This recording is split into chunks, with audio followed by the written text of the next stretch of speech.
এই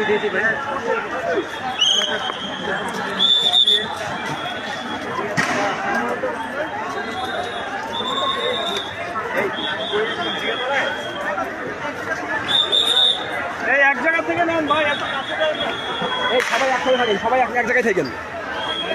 সেনাবাহিনী দর্শক, আমরা দেখলাম যে এই মুহূর্তে দুটি ককটেল কিন্তু বিস্ফোরণ ঘটানো হয়েছে।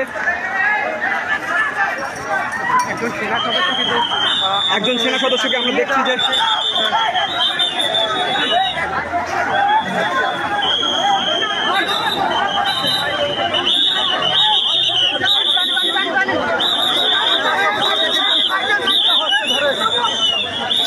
আমরা কিন্তু দেখলাম যে একজন সেনাবাহিনীর সদস্যকে কিন্তু আহত অবস্থায় তুলে নিয়ে যাওয়া হচ্ছে।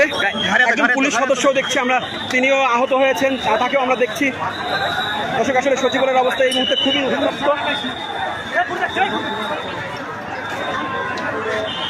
শিক্ষার্থীরা কিন্তু দুই দিকে ছত্রভঙ্গ হয়ে গেছে। একটি গ্রুপ গুলিস্তানের দিকে গিয়েছে এবং আরেকটি গ্রুপ হচ্ছে মাধ্যমিক উচ্চ শিক্ষা অধিদপ্তরের যে ভবন রয়েছে সেই ভবনের দিকে কিন্তু এগিয়ে গেছে। এই মুহূর্তে সেনাবাহিনীর সদস্যরাও কিন্তু পিছন দিকে সরে আসছেন, তারাও কিন্তু সচিবালয়ের যে 2 নম্বর গেট, সেই 2 নম্বর গেটের সামনে কিন্তু ভেতর দিকে কিন্তু চলে যাচ্ছেন। আমরা আরেকটি ককটেলের বিস্ফোরণের ঘটনার এই মুহূর্তে শব্দ শুনলাম।